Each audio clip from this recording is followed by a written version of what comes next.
Hi friends and welcome to another video, and this is a very special one for me because I've waited for this for such a long time. In this video I'm going to read ONYX STORM.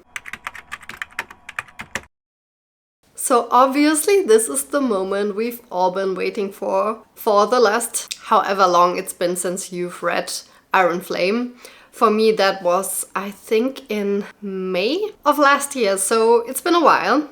And I've been really looking forward to this, and I've talked to my friends about this so much over the past few days and even over the past few weeks, and I've already teased this on my channel as well since December or so that I wanted to do this vlog, and today is the day. It is the 21st of January, so it is the release day, and I pre-ordered the book. And it just arrived in the mail, which is so good because I actually got a bit scared that it wouldn't arrive in time because, you know, shipping takes time, but they managed to deliver it today. And we're going to do a little unboxing now. So this is the package and I'm going to open it now. I'm so excited. Oh my god, I've been waiting to open this the whole day while I was working. It's not that late. I'm actually on my lunch break, but still, oh my god, it's so pretty. Didn't even look at it properly. So this is what we're working with, ONYX STORM. I'm going to take off the plastic as well. And I got the version with the sprayed edges and it's so beautiful. This is, oh, wow, this is really beautiful. I really like the cover a lot, and these are the sprayed edges. Like, how beautiful is that? That is stunning. Stunning. It looks so gold. Wow. Yeah, it's quite long. I didn't expect it to be that long because I think what they said were that it is between the length of Fourth Wing and Iron Flame, and I don't know, but this is the German version, and that obviously is a bit longer because German has more words, uses more words than English, and it is 920 pages. Wow, that's quite a big book. I have no idea how long it will take me to read this, but I want to finish it until the weekend so I can post this vlog. We'll see how that goes. Oh my god, I'm so excited to finally be able to start this, but at the same time I'm looking at this book and I'm like, this is just, it's too pretty to read. Well, I don't have another choice now. So I'm going to read it, and I think I'm going to start reading it right now because I can't wait anymore. And then I'm going to tell you about all of the theories that I've had and about all of the good stuff a bit later when I've started and then want to take a break, or I need to take a break. I also created one of those little bingo sheets that everyone is doing with like their predictions, so that's going to be fun. I'm so excited for this. And obviously this is going to be a vlog with spoilers because I can't shut up about the stuff that's happening, and if you haven't read this book yet, then I wouldn't click on a vlog about it anyway, so yeah. Also, I still have a bit of a cold, so if my voice sounds weird, and so if my voice sounds weird, that's why. Sorry about that, but I need to make this vlog now because I can't wait to start this book. So yeah, that's what we're going to do now, and I'm going to update you pretty soon. Pretty soon, I'm sure of it. Hello! So, it's been a few days. It's now Saturday. I vlogged the last time on, I don't know, just the beginning. When did ONYX STORM came out? On Tuesday, right? Since Tuesday, I didn't really feel like vlogging at first because I just didn't get that far into the book. And then yesterday evening I had friends over to have like a creative evening is what we call it. And we cooked dinner.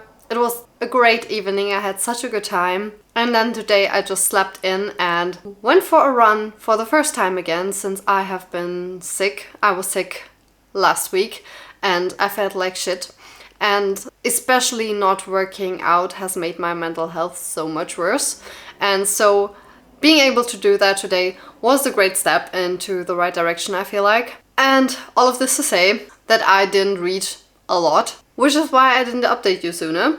But now I am finally at a place where I have something to say about ONYX Storm, and I am so excited about this book still. I am on page 287, which is just right at the beginning of chapter 19. So I just finished chapter 18. And okay, I have thoughts. So we're going to start with like the more general thoughts, and then we're going to get to the point which just happened that I felt the need to update you. So overall, when I first started reading this book, I have to say I was pretty confused. I was confused because I just reread Fourth Wing and Iron Flame, and still there were so many characters that I had no clue who they were. And that is totally my fault, because I talked to my friend and she was like, did you not read the first 2 books? Did you not just reread them? Because I still remember those characters, and I was like, no, I don't know.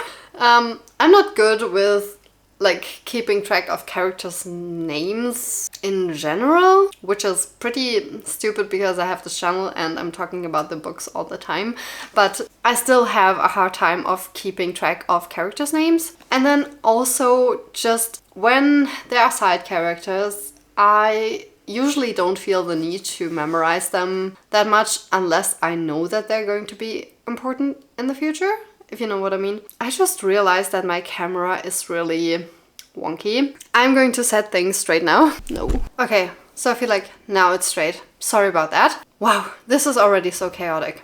So there were some characters that I just didn't remember, like Marin, and I didn't remember who Grady was, and there were a few more that I just didn't remember, and I was like, why are these characters in here? What did I miss? Did I miss anything? I didn't miss anything, I'm just stupid. So then I got into it again and I was like, okay, now I've got the hang of it. I know more or less who these characters are, where we know them from, what their role is. Are they flyers? Are they riders? I finally got things down. And then we have this huge thing, obviously, the elephant in the room, that Xaden is turning Venom.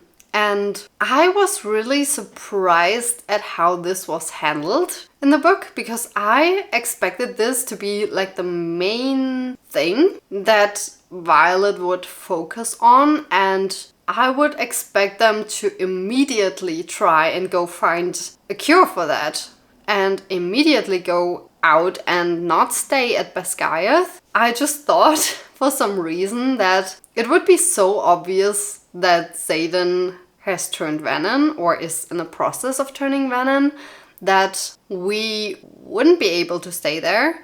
We wouldn't be able to fit in or hide that in any sort of way. But of course, that's what happened with Jack. So it is possible, and that's what they're doing now. And I think that is an interesting choice, because the whole thing that this is revolving around now is more the search of Andarna's kind and of other dragons who are like her, basically Andarna's family. And that was also one of my predictions for the book, but still, I didn't think that this would be there from the very start, and I didn't expect things to go that slow in the beginning. I did expect it to focus a little bit more on the politics and especially on the royalty side of things, which is also what happened, but that is taking up a lot of space in this book, and we're more back to training and normal Basgiath War College stuff, which I didn't expect in this book at all.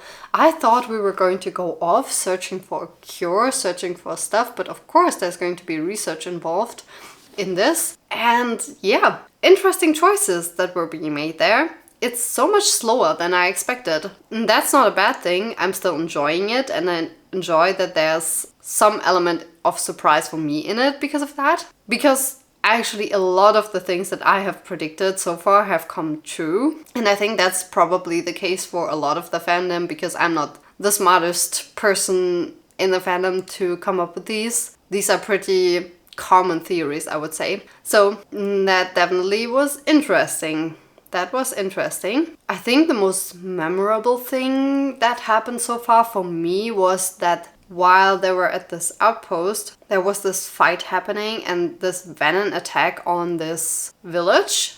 And they went there because of Marin's family that used to live in that village, and they went there to get them out of there because of the venom attack. And then one of those venom there attacked Violet, and Tan went unconscious for a while, which I thought was, whew, that could have gone really wrong. But still, there's this whole thing, this kind of prophecy or whatever about Violet, or this reason why they want her and why they don't want her dead, which we don't know yet why that is. And that is actually the thing that I'm the most curious to find out. And that's why that venom didn't channel and basically let Violet survive. And then we learned that that venom actually can wield, and that venom has some powers, like a signet. And these powers were very similar to Violet's powers. So that was a really interesting turn. And I like that. But then after that, nothing really happened with that information. They only then later on gave that information to all of the riders and said, so basically, you need to train even harder to fight that. And yeah, of course, that's true. But this reveal just didn't make that much sense to me, that people weren't more upset about it or didn't make any sort of conclusion or anything. So that was that. I just expected there to be a little bit more and a little bit more talk about the whole fight and what happened and stuff. But yeah, we're just continuing on with the other stuff going on, and I think it's very interesting which things are being put on the forefront of the novel instead of, for example, Xaden. That also is important and they talk a lot about it, but they don't do anything about it really. The only thing that Violet really has done about it so far is talking to Jack and trying to do some kind of research, but nothing has really come of it yet. And then, my favorite part so far. My favorite part so far was that Xaden turned up and all of our predictions were true. Xaden is Violet's ex-boyfriend. Oh my god, that was such a fun scene. That was amazing how he just turned up at this training event and then he turned out to be this really rude asshole type of guy who cheated on her before. That was so interesting and I was really happy about that. And he was being so possessive kind of towards Violet and just like you would expect it to go. When your ex-boyfriend shows up and he has this really powerful position, he's the first in line of the throne, he is really arrogant, and of course your new boyfriend is there and Xaden is there and he sees it and he doesn't like it at all. He is so jealous and I think that is so funny. Because now we have the situation that is just the exact other way around than it was in the last book, where Violet was really jealous of Kat and now he is so jealous of Xaden. And yeah, obviously Xaden also very important because of his position in line of the throne. And we got a little bit of foreshadowing of that with her dad's book that she's trying to open, and it has this thing that is called who was your this kind of riddle that is like the name of the first love is supposed to be the answer and it's not going to be his first love, so everybody is speculating and thinking maybe it's Violet's first love, and she's like no, my dad hated this guy. And yeah, that is interesting. Ooh, I like that so much. Just all of the drama is making this book so much more enjoyable. So Xaden didn't like that. He ended up basically attacking Xaden with his powers because he got so jealous when Xaden wanted to touch Violet's face. And in real life, I would be pissed, but in this book, this is really funny and really entertaining. And just to make it clear, it's not a healthy type of jealousy because obviously Violet loves him And yeah, but also not cool that she didn't tell him about that, because obviously Xaden and Xaden also have a lot of history, because Xaden is the one responsible for the death of Xaden's twin brother. So there's a lot of history there. And that happened, as far as I understood, when Violet and Xaden were still together. So there's that. Very interesting so far. And the best thing about this is that they still have to spend more time together, because Xaden is supposed to be on this group of people coming with Violet to find Andana's family or Andana's kind. So that happened as well. And then I already mentioned the book by Violet's dad that has this riddle on it, and then they went on to solve it. In that book there's a letter to Violet, and he basically tells her a lot of stuff, what she is supposed to do now, and where she's supposed to go, who she's supposed to speak with. And I thought that was a bit, I don't know. I don't really know about that, because it feels a bit lazy to just have this clue in this book, and it's so easy. It's so easy to get to this point or this type of information that just straight up is like, Violet, go to this city, talk to this person, bring this thing, and then you're going to get the information that you need, and they are going to help you there. So I thought that was a bit easy. I'm interested to see how all of this will play out, and if it will really be that easy, or if it's just a way to bring us as quickly as possible to the next plot point. I don't know. Just didn't feel that realistic. But then in this book there's not just that letter, but there's a lot of research about, I don't actually know what it's about. We don't know yet. She still has to read it. So that is the next thing that's going to happen. She's going to read this research that her dad has done, and probably there's going to be more stuff in there that is not as easy to understand as his letter was. Well, another thing that also happened is that Dane is kind of getting his redemption arc. And that was also one of my predictions, that Dane is slowly going to gain Violet's trust back and also gain the sympathy of the readers back. Not that he ever had any, but I'm slowly starting to like him.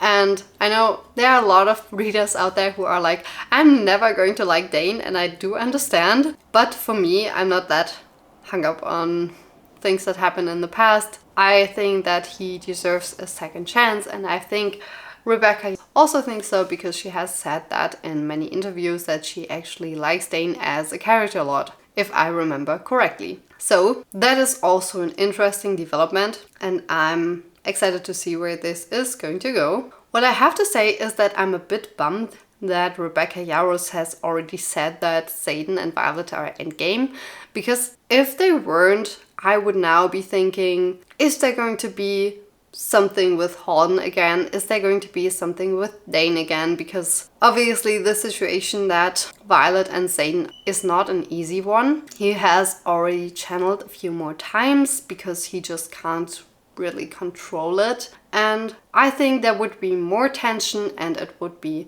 more interesting if we as readers didn't know that they were endgame. But of course that's her choice. If she wants to say it, then she can say it. And I think it's also a way to keep readers engaged with the story, because everybody has been so invested into that relationship and everybody has liked them so much together, that with the ending of the second book, people would speculate a lot if they were still going to end up together. And if people did not believe that, then maybe they would stop reading the series. I don't know. I think that is the only thing in my mind why it would make sense to spoil this, kind of. So yeah, that's where I'm at. I'm already 1/3 into the book, and it doesn't feel like that much has already happened, even though there have been a lot of things happening, but just not this one overarching thing. So just more little small plot points, small fights, small interactions with different characters, trying to navigate this whole thing with Xaden not being able to control his powers, them not being able to be in a relationship anymore, And especially because now Xaden is a professor and it's against the rules now for them to be together. And yeah, so there are all of these little things, but I'm now kind of starting to wait for this action to go into one direction where we're going to make progress either in the Xaden direction with his powers and him turning venom, and then the other direction would be Andana and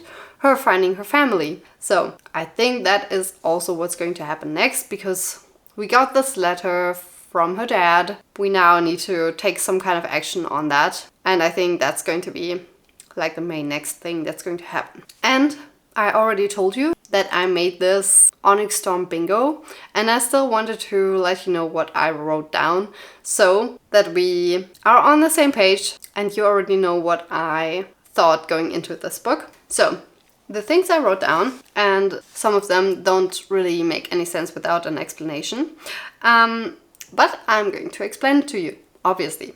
So the first one is Dane's powers reveal. So we all know that Dane can read memories when he touches somebody's face, but there are a lot of people speculating that there might be more to his powers, or that he might be able to just read somebody's recent memories without really touching them. Just anything regarding Dane's powers and them actually being different from what we knew before. Then another one is dragons speak directly to humans. This has happened, I think, a few times in the series, but it's still very rare, and if that happens, I get a point. Then, more time manipulation. So, Andana has lost her capability, or more so Violet has lost it, to manipulate time, but not 100% sure that this power is fully lost. So, if there's more time manipulation in this book, I'm going to get a point. Venom cure discovery. Now that I entered into the book, I don't really think that's going to be the case, to be honest. I don't think that they're going to find it in this book, but before starting to read it, I thought they were going to find the cure in this one. Navarre leadership is exposed as Venom. Yeah, I think that is a very simple one. Someone in the Navarre leadership has to be Venom in my mind, because there have been so many hints of people being at Basgiath that are already Venom and that we don't know about, and there have been hints at that being really shocking. So Navarre leadership would be very shocking. And these people are evil, so definitely would check out. Cat redemption arc. This has begun in the last book already, and I think she's going to get a full-blown redemption arc in this book. Big reveal about Violet's dad and his research. We're already pretty close to that with his book. I think there's going to be a bigger reveal if we finally know the contents of that. Violet is a truthsayer. The whole thing about Violet's second signet is something that people have speculated so much about, and I have no clue, but I think her being a truthsayer is the most popular theory, so I just went with that one. Then, Naylan is not dead. I think we all know that this theory is really popular, and I also think that he might not be dead, and he might be Venom as well. Then, Jessinia and Sawyer as a couple. Pretty obvious, but still, hope it really happens. Then a Violet prophecy or legend reveal, because there have been hints at that from what Andana said about choosing Violet in Iron Flame, in the ending of Iron Flame. So that's what I think is going to happen. There's going to be some sort of reveal of why she was chosen and why the Venom need her or want her. Yeah, and I think that's going to be in this book as well. Violet and Xaden fight. They always fight. So that was an easy one. Another easy one that already happened, somebody dies. I just wanted to get some things right in here. Halden is Violet's ex. I was right with that one. Then, big dragon lore reveal. Because there has to be some kind of dragon lore of why Andana's kind left the Vale and everything. More dragons like Andana. If we're going to meet more dragons like her, then I'm going to get a point. Sibling betrayal. If any sibling betrays somebody in this book, And I think that Rebecca Yarros has said something about that in interviews as well. Someone sacrifices themselves. I could really see Dane sacrificing himself in these books because he's just so, yeah, he just regrets what he has done, I think. And I also think that he's like not really seeing his own worth right now, and he also has this troubled relationship with his dad and stuff, so I think he would be the most likely character for that, but don't know if it's going to happen again because it happened in the end of the last book. So kind of torn on this one. Then right next to that, Dane redemption arc as well. Obviously, Imogen is hiding something. That woman, there's something about her that just didn't sit right with me the whole time. And it's not just because Violet thinks that she hooked up with the Xaden or something. But my friend pointed that out to me actually, that she had time to dye her hair while they were gone from this last challenge that they had to do in the end of, I don't know when.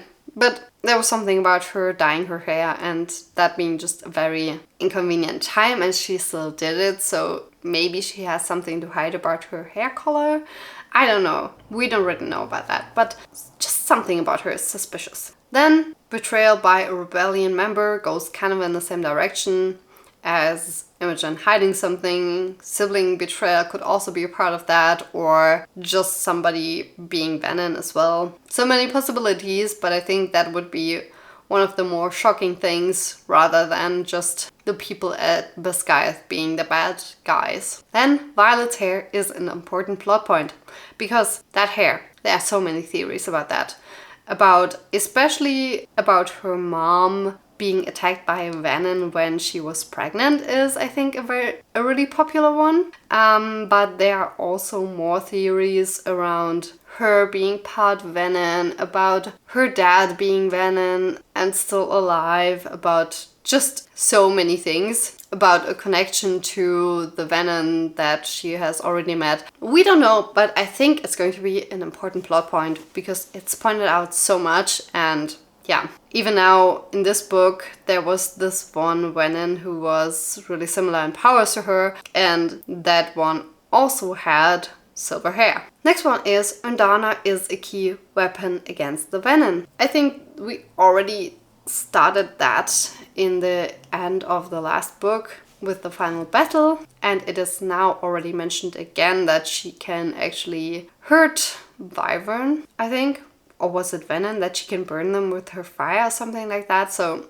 I think she's going to be a key weapon against them. Then a prediction also was that royalty is going to become more important, all of the royal structures and just royal people becoming more important because they weren't that important in the first book. We had a bit of Ari content, but besides from that, didn't matter too much. And in this book, I think especially the king's sons, and other royal people are going to play a major role. And yeah, we already got that with Xaden being promoted to be the I don't know what of Thirendor. Yeah, don't really know what that means, but something important. And then my last one is Undana is a combination of all dragon species.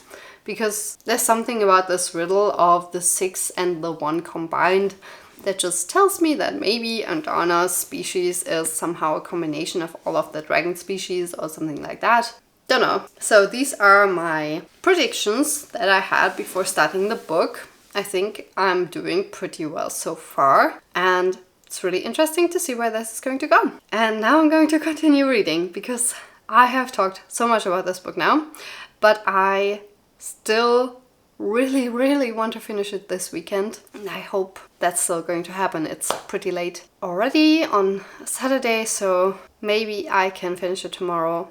Don't know yet, but I really want to continue reading and I'm hooked. And I think the story is going to move a bit quicker from now on. And so I think I will update you when exciting things happen. See you later.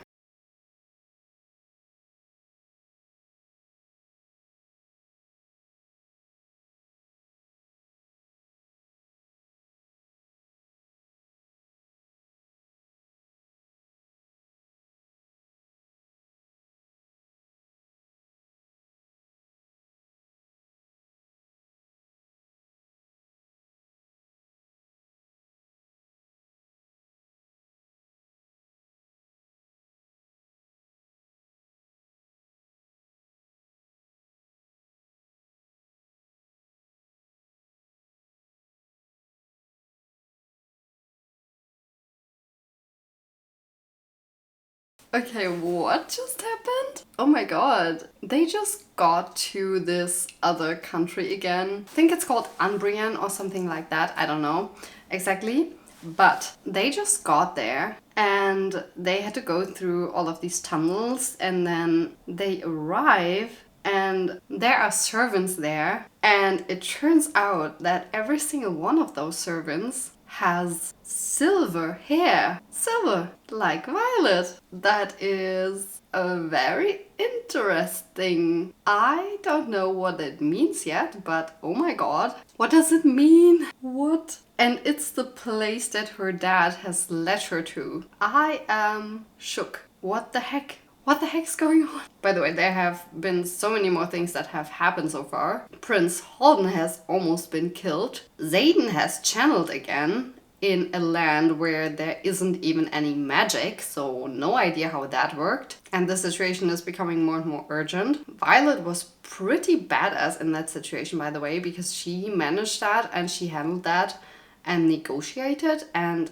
that was very impressive. Then we had more jealous Xaden as well. This time jealous about Dane. When Violet got her books from that lady, that was hilarious. That was the most hilarious line so far, I think, because it was just so surprising. And yeah, there's a lot going on and I don't know what that means, but I'm here to find out, and that's going to be very interesting. But I was right about the plot point. I guessed it. I did guess that Violet's hair color was some kind of plot point, and this is just exactly what happened, so let's find out. I need to keep reading now because this is very important. I need to know. I need to know. Hello again, and please excuse my hair. It's hair wash day, so I just washed it, and that is what it looks like when it air dries. But I really needed to update you because there has been so much happening. Wow. Yesterday night I read up until almost 2 a.m. because I was so invested into this story. Oh my god. And today I kept reading as well in my lunch break and now after work. And that has been so much fun. I can't even begin to tell you it. I love this story so far. There is so much happening. Wow. Where I left off was at the part where we see all of these servants with Violet's hair color, and that wasn't really touched upon any further, and that, I don't know about that, because I want to know. And Chan just was like, no, just accept that, ignore that, focus on surviving, which is fair point, honestly, but I want to know more. I want to know what's going on there, but we're not going to find out, I guess. So yeah, and then at that point, other stuff happens. Oh my god. Where to begin? We meet Xaden's mother. Wow. Did not expect that. I knew that that was a pretty common theory. And so many of the theories that readers have had are true. And I don't know, that's somehow really cool. But on the other hand, I'm like, must be really weird for Rebecca Yarros, who wrote this, and then all of these theories are out there and they are just correct. And I don't know, it's really hard to find something that the readers haven't predicted yet. That must put a lot of pressure on her. But I don't mind it at all, because I didn't know it was going to happen just because it was a theory. So we meet Xaden's mom. That doesn't go well. That doesn't go well at all. He is not that fond of her because she left him. I mean, understandable. But then they agree to have dinner together, and her new husband actually tries to kill them. Just plain poisoning them with their food, with a cake. Wow, that was the scene. I did not expect that at all. That was, I don't know what that scene even was, but we went through it and then we just moved on. We're just constantly going through things and moving on in this book, and nobody has time to process any of the things that happen. And just like attempted murder, people are getting just plain off really murdered. Cat had a boyfriend. He just got him and now he's dead. And I'm like, wow, that was short-lived. Well, Cat really isn't lucky. I'm feeling really sorry for her. So I guess that was kind of her redemption arc there. That was sad. That was pretty unexpected as well, because it was just like, okay, here's your gift, you get an arrow right in your chest. And yeah, we just don't really have the time to feel all of these things and process all of these things, but it's kind of a representation of what the characters are going through. And I don't know, there's just one thing after the other. Things keep happening. There's not a single point in this where I'm like, okay, what's going to happen now? And that was kind of where I was in the beginning of the book, where I was like, okay, we're a bit off to a slow start. But now things are moving and nothing stops. We went to Andarna's kind, the iridescent dragon kind. That's kind of their name, I don't know. So we went there. Andarna met them, told them her full story, the whole thing. And they were just like, no, humans are just not worth it, I guess. They're just shitty and we don't want to help them because they're just out to kill each other and they're out for violence. And to be honest, in the current political climate, I'm like, yeah, maybe don't help them. So I kind of understand their standpoint there, to be honest. I wouldn't go and help, well, I would, but still, you get the point. You're not involved in a war. People are coming and asking you to take part in it, and you have no stakes in this war. And they're just like, but we are on the right side, and we want victory. Yeah, but the dragons are peaceful dragons. They don't want all of this drama.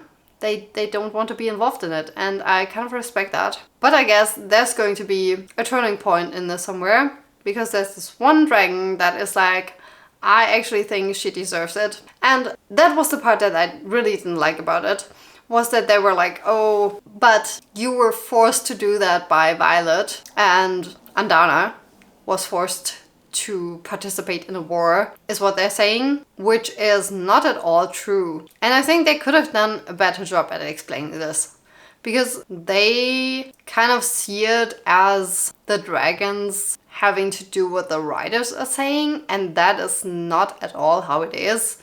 I mean, we all know that. The dragons are the ones who actually are in command. They are the ones who are like, we don't listen to any humans, and not even our writers. We just do what we think is right, and you can't mess with us. Nobody can tell us what to do. And in all of the books, it's a huge point that Andarna cannot be forced by humans to do anything. That was like a huge chunk of the second book, and now it's like these dragons just say she was still juvenile, she was being forced by Violet, or Violet put her life at risk. And that was not at all what happened, and we all know how much Violet loves Andarna. So yeah, very emotional scene as well, because Andarna feels like she's not worth it, like she is somehow broken because she had these developmental issues and didn't develop the right muscles and everything, and she can carry Violet, and that comes up again. And I think that's a really cute and heartfelt point in the book, that we learn more about her insecurities as well. And I think that's a very beautiful, more, I don't know, the whole scene is more of a, not quiet isn't the right word, but it's more reflecting upon all of the things that happened from Andarna's perspective as well. And I did enjoy that. So that is what's going on. There's so many things. I have no clue in which direction this is still going to go, and which the main parts are going to be that this book still focuses on. Oh, I forgot the most important point. Oh my god. The dragons, they just told all of them that Venom can't be cured. That wasn't not good news. Not good news for Xaden. We wanted to hear something different there. And I guess, yeah, that doesn't look too good. And also, Riddick just found that out. Riddick found out that Xaden is Venom and that he's turning, and he basically forced Violet to pick a point of no return. And that was actually why I picked up this camera. Oh my god, I just tried to start at the beginning and then I totally forgot about what I wanted to talk about, because there's just so much happening. And that part really got me. That really got me emotional, because Violet has to choose and has to say that is the point in which Xaden can't be cured anymore. This is the point where I have to let go. And oh my god, that broke my heart. Because while I still think that their relationship has a lot of issues, and as I just said, they never have time to process anything in these books, and they're still so young, And there's so many things there at stake, and with the whole continent basically relying upon them having to find a cure for the venom, them having to fight them, all of the things, with the leadership being so weird and corrupt and just all of these things. And then they have this love for each other that is so strong. And now also having this burden to choose at which point is the person that I love so much not themselves anymore, and at which point do I have to let them go and have to say, this is it. I can't support you anymore. I can't do anything for you anymore. And she has to choose, and she gives Riddock an answer. And that really broke me. To me, this was one of the most important points in the book so far. In terms of character development, kind of. Not really character development, but more like, to me it's an important point just in a story. Apart from all of the action scenes, apart from all of the intrigues and just the whole things going on, but in their relationship and what that means for Violet's stance towards him turning venom and her accepting that and actually dealing with the fact, because she has been in denial for the whole book. She has said that no, he's not turning, I'm going to fix this, I'm going to save him no matter what it costs. He still is himself, and there's no way that it's going to go any other way. And this is the point, the first point where she accepts it and where she is like, okay, if that happens, then I can't support him anymore.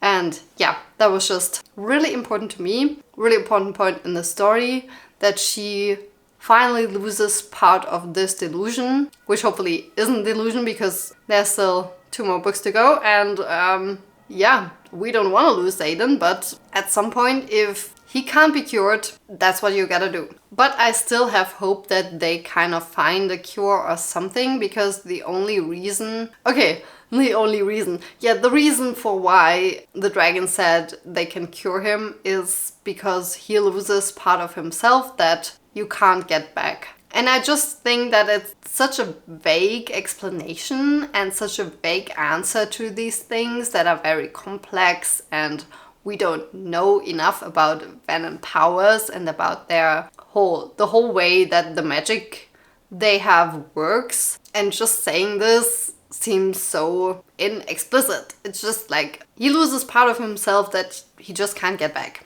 And I think if that really was the case, we would need a more in-depth explanation. Maybe that explanation will still come and we will learn why that can't be fixed. But I just hope that it is a sign that we can still find a cure. So yeah, this is what's really important to me so far. And the things that stood out, I probably forgot a lot because things are moving pretty quickly.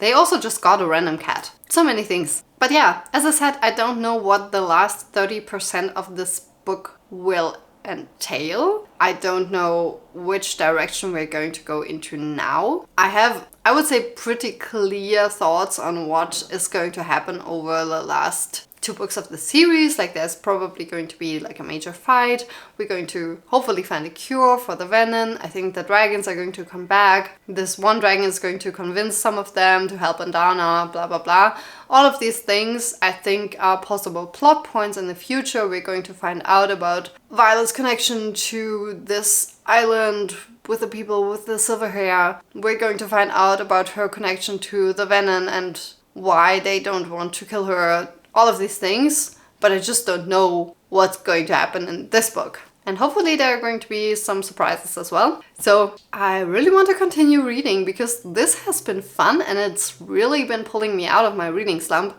I can tell you that. This is the first time since the beginning of the year that I've really looked forward to reading that much. That I've sat at work and I was like, I'm so ready to get off of work so I can finally continue reading. And I've been reading on my lunch break and I've been reading until 2 a.m. at night. And that is just such a good feeling. And I know already that people have put out some bad reviews about this book, and probably they all have much smarter thoughts on this than I have, and they have made all of the connections already.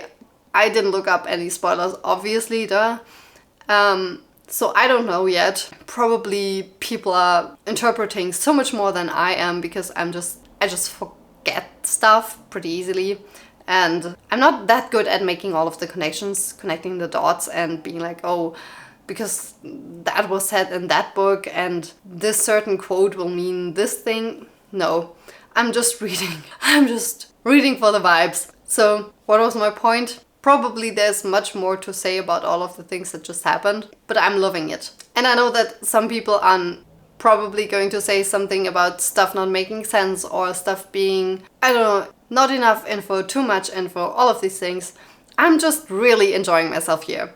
And I think that's what matters. It doesn't matter if the book could have been more intellectual or there could have been more clues or whatever. I don't care. I'm having a good time and I'm really enjoying this book. And I will be reading reviews after I finished it, but nothing is going to take away the joy that I feel right now. I'm really grateful for that. So I will continue reading now and I'm excited.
Okay, I just continued reading and I'm done for the evening now. I have to go to bed because I need to work tomorrow. But I'm now at page 700 of 920 or something. And right now the book is slowing down again a little bit. There's not as much action and we're focused more on the characters and on them interacting and their relationships and what they plan on doing, and also again more on the political side of things, which is really good. I think it's a good point in the book, kind of like the calm before the storm, which is probably going to be the end of the book. I'm just assuming things here because it's a fantasy book and most of the time in the last, I don't know, 15% or so, everything is going to go down. Don't know if it will be like this in this book as well, but just judging from experience, that's what's going to happen. And now we're at a point where everyone is really thinking a lot. Xaden is thinking a lot. He's really reflecting on things. He's trying to find a way to cope with the situation as well. He is not delusional at all. He hasn't been the whole book. He has told Violet from the beginning that he doesn't believe that there really is a chance for him to get cured. But now it seems like he has found at least some kind of hope and that he's trying to find something because he actually talked to Brennan to fix him, and I really like that. And I thought that it is a good direction to go because he was really just so sad and depressed. Not sad, but really more hopeless and without any faith in anything really. And he just thought that there's nothing he could do, nothing to fix it, and that it would just go downhill from there. But now he has actually tried some things, and that is a good sign in my opinion. But still, Brennan couldn't really help him, so it's also not that positive. And apart from that, there have been some more training sequences, which were an interesting thing to put in there. I like training sequences in fantasy stories a lot. I just don't know why they happened right now. It was kind of a nice way to see the different characters again and their ways to fight and their different just character traits and how they deal with certain situations. And yeah, that was that. And then we also had this very beautiful scene about Sawyer getting on his dragon again for the first time after losing his leg. And I enjoyed that so much. That was so heartwarming, and I really liked the emphasis on him doing it on his own timeline, on him doing it when it was right for him, and also his relationship with his dragon. That was really nice to see. Even seeing them arguing about stuff, and yeah, just the way they dealt with it in the end. I just really liked it. And not in the sense of it was nice that he had to do it, but more in the sense of showing a realistic way of overcoming things and not making it easy or anything, because it's 700 pages into this book that finally happens. And also Indana dealing with her grief of having this difficult family situation, which is also very interesting that is also reflected in the dragon world, and that it's not only Xaden and Violet having difficult family relationships, but also Indana and her hope of really finding this family and finding somebody that she belongs to,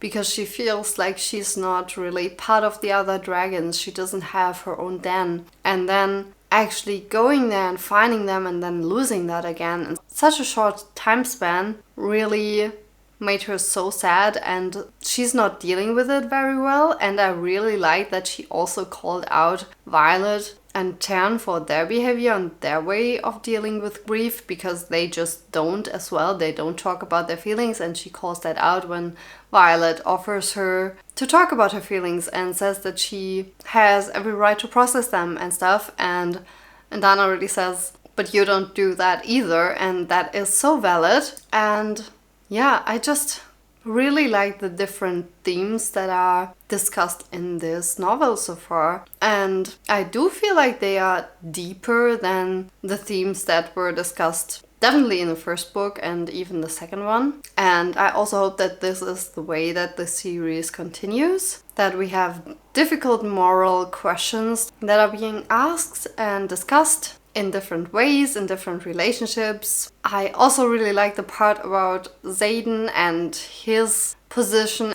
as the leader of Turndor now, and how his relationship with Violet now suffers from that, and how as a leader you always have to put your country first, and yeah, just so many different perspectives in that book. And I did really like that it is acknowledged that their relationship can't be the only important thing there, and that the country is also what is really important, and that there are more people that they have to care about, and that just what he wants or what she wants isn't the only thing to consider in that constellation. So yeah, really a lot of different things that are being discussed, and I think it's important that we have this slower moment in the book to be able to process some of the things that have happened. There's still lots of things that we haven't processed, but at least some of them are being addressed, and I think that's important before we get into the final action part. And I think that's going to come now because we're in Arisha again,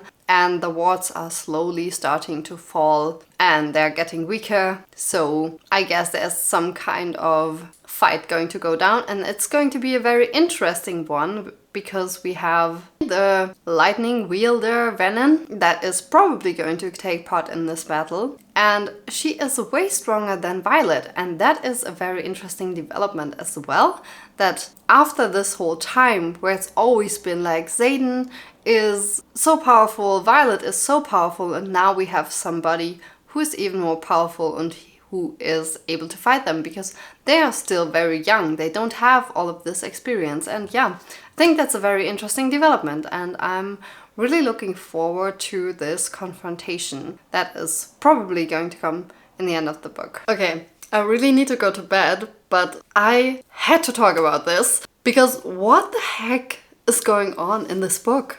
There are so many things happening. What? And I thought that I would probably be disappointed and left hanging for some of the things, but no, everything is happening in this book. We are getting all of the answers, and that is so nice and so refreshing, because just imagine if in this book we hadn't learned what Violet's second signet was. That would have been so annoying. And I get that there have to be cliffhangers and there have to be things for the next books to still be interesting, but I think Rebecca Yarros is doing such a good job at giving the readers what they want, what they need, and still being able to keep the tension, to keep the suspense. I am so happy about that, because yeah, we learned what Violet's second signet is. She can see the dreams of people. She can enter the dreams of people. And I have actually thought about that because of the ending of Iron Flame specifically, because there were so many things about the dreams and they were really weird, but I didn't know that a signet like that even existed. And yeah, it seems to be some kind of intrinsic as well, which means that she can't really talk about it because it's one of the ones where you just don't survive telling leadership. So that was very interesting, and I didn't think that she would be an intrinsic because that is also Xaden's second signet, but of course it's a different one. But still, I didn't think that she would do that twice, but she did, and it kind of was surprising in that sense. I don't think that the dream thing was the most surprising thing, but more that she can also meddle with the dreams. And I didn't think that that would be the signet, and why I went for Truthsayer as my guess, because I didn't think that being able to see people's dreams was that powerful. But of course, if you can meddle with them and change them and interact with them, that might change things. But more things have happened since we have learned about that signet. So now it doesn't really even matter that much anymore, because she has lost the signet again. What the heck? What the heck? I did not expect that to happen at all. That was a really interesting plot twist. that I did not see coming anywhere. Not at all. Not even when Andana met her kind and met the dragons there. That didn't cross my mind a single second that she could just cut off the bond with Violet. That is insane. I am shook. And that is also not how I expected that battle scene to go. And there are so many things to talk about. Theophany, or however her name is pronounced, she was really scared. They were all really scared of the iridescent dragon that showed up. They were really scared, and that was interesting. So they know that they're probably the weapon, and I think I'm really sure now that there's going to be an epic scene where they all come to join them and help them in battle at one point, even though they are the pacifist dragons. I still think that that's going to happen, and that Andana will probably undergo even more character growth, which I love. I love that she has become such an important character in this series. That is so cute and so nice. And yeah, but Andana has left. She has left. The bond to Violet has been cut, and she has gone to see her family and to actually grow with them and grow up to become more like them and to learn their ways, which was a really, really emotional scene. The one where she decided to leave and then the other dragon just cut off her bond, which, rude? Why would you do that? Just suddenly? That was, yeah, but Andana has made her decision and she has left, and Violet knows that that is necessary and she agreed to it, and just what the heck? And yeah, it's actually a very sad scene, so I don't know why I'm that excited, but it is kind of exciting because there are just so many implications and stuff that is happening. And Violet is in her feels. She is so sad. She has not gone anywhere. She has not left her bed. She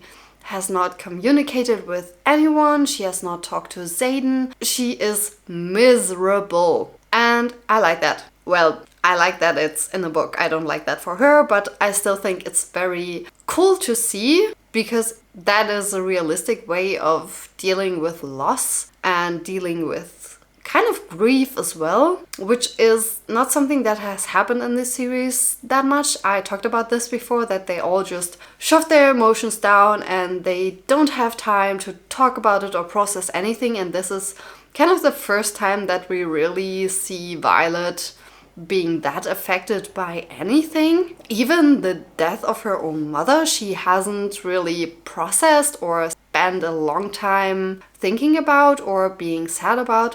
And now here we finally get that scene where she finally crumbles under this weight and under this loss. And that being the loss of her dragon is so meaningful and shows how much their bond actually means and how important it is. And yeah, just very powerful because this kind of emotion has been held back throughout all of the series, and now is the point where we're getting it. And that shows us just how important Andana is to her. And yeah, just really good choice in my opinion to deal with emotions in that way. And that is all that I wanted to talk about. There of course are more things that have happened.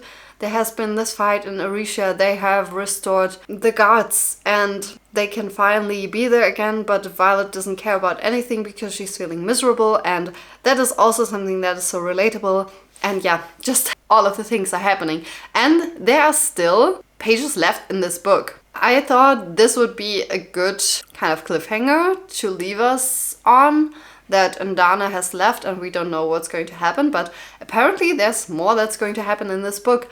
And I don't actually think it's going to be like a big battle scene, because right now we're in a moment of calm, kind of, except her dealing with her grief. But apart from that, just peace has been the main thing after this fight scene. And people are now coming to Orisha. So I'm really interested to see what the end of this book will hold, if there are going to be more cliffhangers, if there are going to be more conflicts now, or if we're ending more on a low note. That's going to be interesting. Now I really need to go to bed because I need to work tomorrow, and yeah.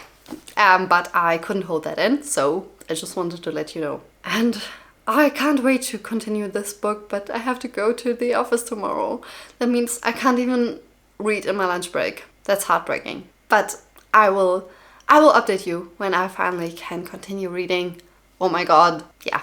Bit of a cliffhanger for myself here. So I will see you maybe when I finish the book. Hi! So a few things happened. I obviously lost my voice over the course of the past few days. So that happened. I also just realized that I'm wearing the exact same top that I wore in the last clip. I promise I washed it in between. Yeah, I got a cold again, so that's what we are dealing with today. And I also went to a Taylor Swift party, so that's why my voice sounds like that right now.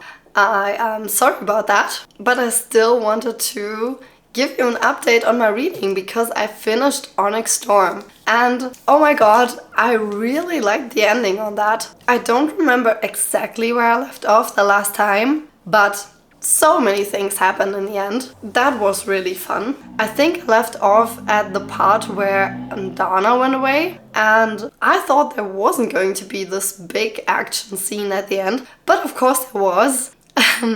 Don't know where I got that idea, I don't know. That is not what happens in Rebecca Yarros books. Of course there has to be a fight scene, an action scene in the end. And that was a really good scene. We got so much drama. Mira got taken away by Theophany. She almost died. She slit her throat. Oh my god, that was dramatic. And I was like, what the heck? And there we got Dane's redemption arc. Well, actually the whole book was a Dane redemption arc, but this scene really did it. And I talked with a friend about this scene and I was like, I'm somehow getting a feeling that there could be something between Dane and Sloane, that there's going to be something happening between these two. But yeah, I don't know if that's true or if I'm just so in my enemies to lovers mindset that is just immediately what comes to my head. But that would be a fun storyline. And apart from that, well, the most dramatic thing that happened was, of course, that Xaden channeled again, that he used his power and he became even more venom. I don't know how to say that. It's just inevitable that he is now turned, I think. At least that's what the context clues are leading us to believe. And Violet fought Theophany and she actually managed to defeat her. And that was unexpected, I think, because she was supposed to be like this huge, dangerous lightning wielder, or in the end she was a storm wielder or whatever. More like Violet's mom. And yeah, I thought that was going to be more of a plot that would last over the course of a few books. I knew she wasn't going to be the end boss, if you want to call it that. But still, I thought in the end it was a bit easy. But what also happened in that scene was that we got Eric's signet. Eric's signet was revealed, that he has got foresight.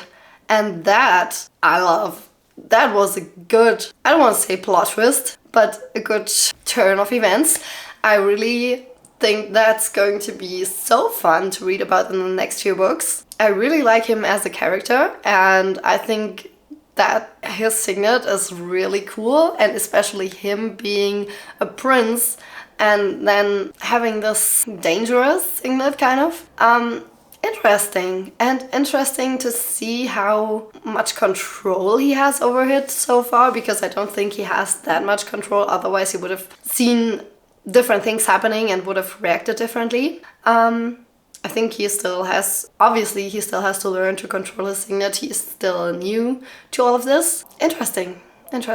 Wow, there's so many things that happened. Xaden wielded this power and became more venom, but in that scene, which I have to say, at the first time, I just glossed over it and I didn't even realize until my friend spoke to me about it, that he said that he has a new brother now and somebody had also more or less turned venom. I don't know how much, but that happened. And we don't really know who, and there are so many theories out there.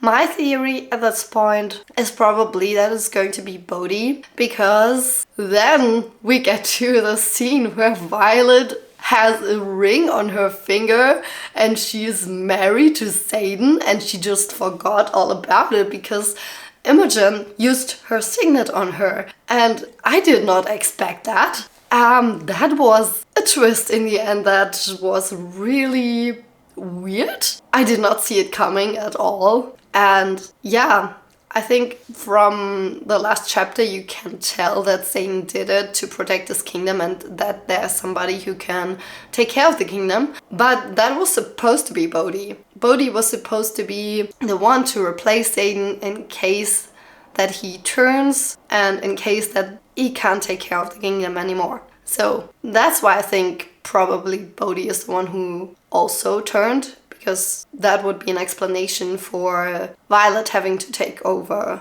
and become the queen, no, become the leader of Turndor. Yeah, so there's a lot of theories going around. The other most popular one that I've seen is that it's Garrick, because he also isn't there, but then we would need a different reason for Bodhi to be gone. But yeah, we just don't know enough at this point. And I also saw a lot of theories going around about Violet being pregnant, and I would personally really hate that.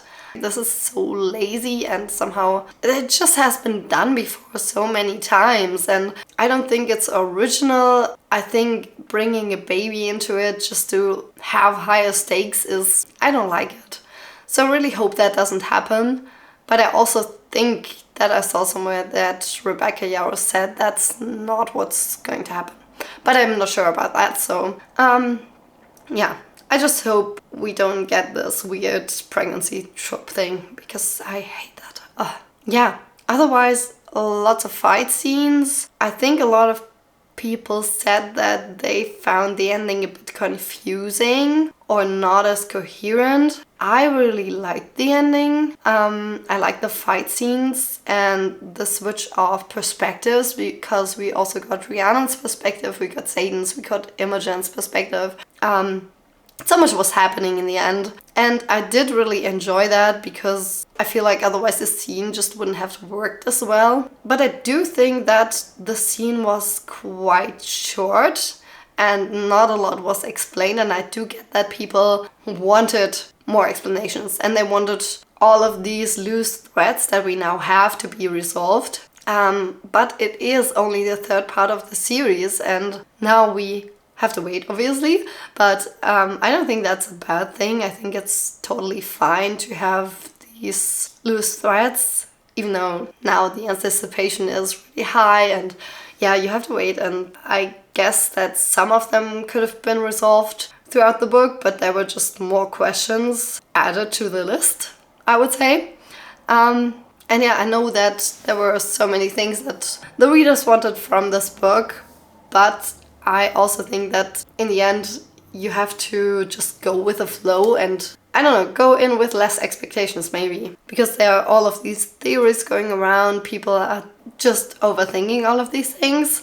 I don't think that's really helpful. I think sometimes you just need to go into books with less of a set idea of what it's going to do and where it's going to take you, and then you can just enjoy it much more and take it for what it is. And I don't say that you can't criticize someone's writing, obviously you can, but I think making choices like leaving some threads unresolved and taking it into a different direction and just preparing the readers for the 2 other books that are still going to be in the series is also important and valid. That's just my opinion on it right now. And I feel like I definitely have to reread this book to fully grasp all of the things and all of the clues, because I think there's a lot of Easter eggs in there, and there's a lot of things that readers probably haven't caught up on yet. Other readers might, I didn't. As I said, I didn't really even clock that there was another person that had turned Vannon, and that was now Xaden's brother. So yeah, there's so many things that happen in this book that I can't even remember all of the things that happen now, even though I just finished it. And that's why I definitely need to do a reread at one point. Not right now.